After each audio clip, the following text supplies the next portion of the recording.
를 받아서 이 강남 아파트를 샀다는 의혹을 받고 있는 양문석 더불어민주당 의원에게 2심에서도 의원직 상실형의 선고가 내려졌습니다. 자, 이게 대법원에서 고쳐지면 이제 배지가 달아나고 국회의원 자리를 잃게 되는 겁니다. 자, 이 거짓말이 대선 통하지 않는다 하는 것을 여실히 드러내고 있는 대목들입니다. 민주당에서 이런 인물이 많다는 점에서 정말 심각한 양상입니다. 수원고법 형사 3부는 오늘 이 양문석에 대한 이 사기와 사문서 위조 행사, 공직선거법 위반 혐의 사건의 항소심에서 이 검찰과 양 의원 측의 항소를 모두 기각하고 징역형의 집행유예를 선고했습니다. 자, 1심 재판부는 이 양문석의 사기 혐의에 대해서 징역 1년 6개월에 집행유예 3년을 선고했습니다. 그리고 공직선거법 위반 혐의에 대해서는 당선 무효형에 해당하는 벌금 150만 원을 선고했습니다. 재판부는 1심과 비교하면 양형 조건의 변화가 없다. 판단이 합리적인 범위를 벗어나지 않는다면서 항소심에서 존중함이 타당하다. 자, 그러니까 지금 2심 판결이 옳다는 겁니다. 그러면서 원심 선고형이 모두 무겁거나 가벼워서 부당하다고 볼 수가 없고 양형 부당 주장도 받아들일 수 없다. 그러니까 형의 양도 부당하지 않다는 겁니다. 자, 이 양문석은 지난 2021년 4월 당시에 대학생이었던 딸의 이름을 빌려서 대구 수성새마을금고에서 11억 원의 사업자 대출을 받았습니다. 그러니까 사업을 하지 않으면서도 마치 사업을 하는 것처럼 속여가지고 대출을 받아가지고 서초구에 아파트를 사는데 보탠 혐의를 받고 있습니다. 자, 검찰은 양문석이 사업자 대출을 받는 과정에서 새마을금고를 속이려고 거래명세서 등의 정빙 서류를 위조해서 제출한 혐의를 받고 있습니다.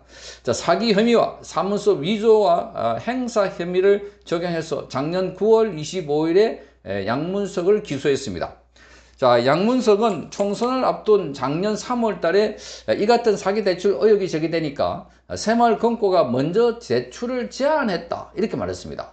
그리고 의도적으로 속인 적이 없다 이렇게 주장했습니다. 자, 새마을금고가 대출금이 제대로 쓰이는지 확인하지 않았다 이런 내용의 해명글을 페이스북에 올렸는데 이게 바로 거짓말이라서 그래서 거짓말 혐의와 관련해서는 공직선거법 위반 혐의를 받고 있습니다.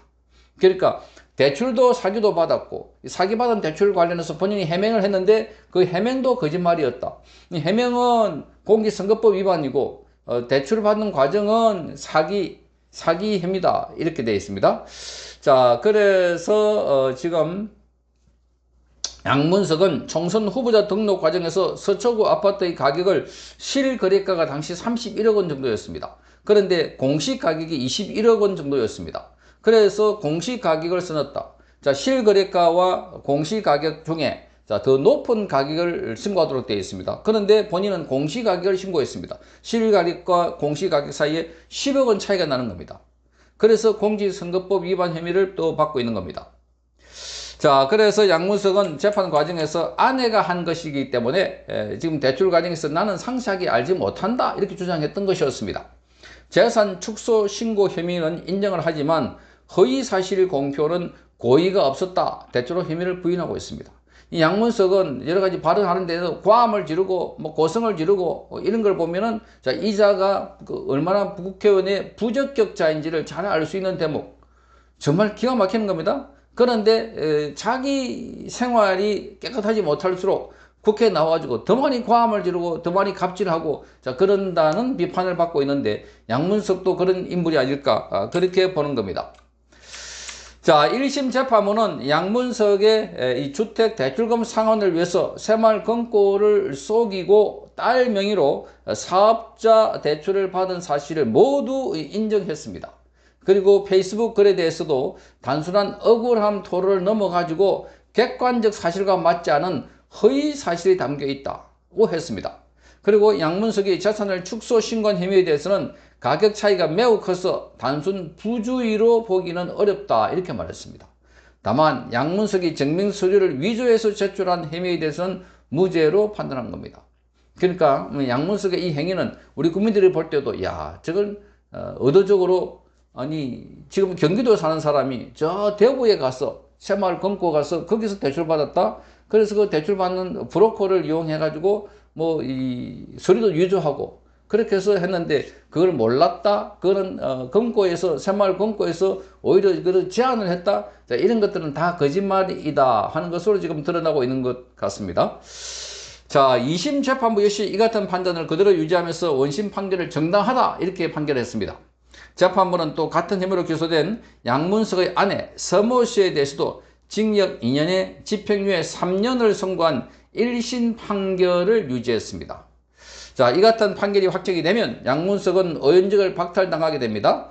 국회의원은 금고 이상의 형이 확정되거나 공직선거법 위반 혐의로 100만 원 이상 벌금형이 확정이 되면 의원직을 잃게 되는 겁니다.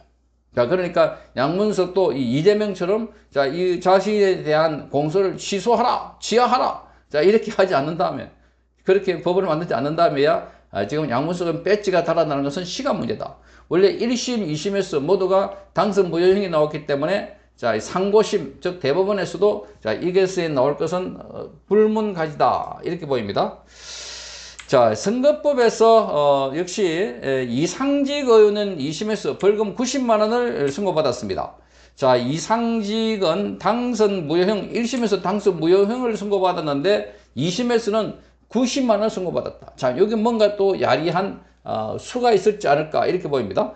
수원고법 형사 3부는 자, 이상직의 공직선거법 위반 항소심 선고 공판에서 벌금 300만 원을 1심에서 선고했는데 그걸 줄여가지고 벌금 90만 원을 선고했습니다. 자, 공직선거법상 벌금 100만 원 이상의 형이 확정되면 의원직을 상실하게 되는데 자, 이상직은 지난해 총선에서 후보자 재산 신고를 하는 과정에서 총재산 96억 원을 약 73억 원으로 축소해서 신고한 혐의를 받고 있습니다. 자, 이상직이 신고한 재산 중에 이 김씨가 부인 김씨가 보유한 미술품 가액이 40억 이상인데도 17억 8천만 원으로 낮춰서 신고한 것으로 판단하고 이 의원 부부를 불구속 기소를 했던 것이었습니다. 자, 그런데 3월달에 배포한 입장문을 통해서 허위사실을 유포한 혐의도 받고 있습니다. 당시 기자회견문을 배포하면서 이렇게 말했습니다. 2020년 당시 배우자 미술품은 15억 원 가치였고 최근에 이우환 작품 가액이 3배 급등을 했지만 2024년 현재 작품을 계속 보유하고 있어서 미실현 이익일 뿐이다. 세금을 납부하지 않았다 하는 취지로 탈세 의혹 등에 대해서 해명을 했던 것이었습니다. 검찰은 미술품 가액 변동이 아니라 미술품 매매로 이 의원 재산이 늘어났다는 겁니다. 미술품이 그대로 변동될 수 없이 가격이 매매되지 않아서 받는 가격 변동이 없는 게 아니라 그 매매에 따른 재산이 더 늘어났다는 것을 검찰은 봤습니다. 1심 재판부는 이상직의 재산 축소 신고 혐의에 대해서는 무죄로 판단하고 허위사실 유포 혐의에 대해서만 유죄로 인정했습니다. 자, 2심 재판부는 이같이 판단하면서도 의원직 상실에 해당되는 정도는 아니다 이렇게 봤습니다. 자, 이게 지금 선거법은 그야말로 벌금형이기 때문에 코에 걸면 코걸이, 귀에 걸면 귀걸이, 너무나 양형 기준이 들쭉날쭉합니다. 100만 원 금액이 있으니까. 그러니까 110만 원 되면은 당선 무효형이고 90만 원 되면은 자, 당선, 그러니까 배지를 유지하게 되는 겁니다. 이러니까 재량권이 너무 많이 있다, 판사들이. 그러니까, 자, 여기 뭐 로비를 한다거나, 뭔가 이 작업을 한다거나, 그럴 경우에 바뀌지 않을까, 이렇게 보는 의혹도 있습니다. 어쨌든 딸 사기대출 혐의와 관련해서는 양문석은 당선 무효형이 2심까지 갔기 때문에 대법원에서도 확정되지 않을까, 이렇게 보이고, 자, 이상식은 지금 2심에서 겨우 무슨 수를 썼는지 모르지만 자, 이게 배지를 지키는 선으로 가고 있는 것 같습니다. 자, 이 사법부 이런 들쭉날쭉한 양형 판단은 정말 사법부 개혁이 필요한 대목이 아닐까 이렇게 보입니다. 성창경 TV였습니다.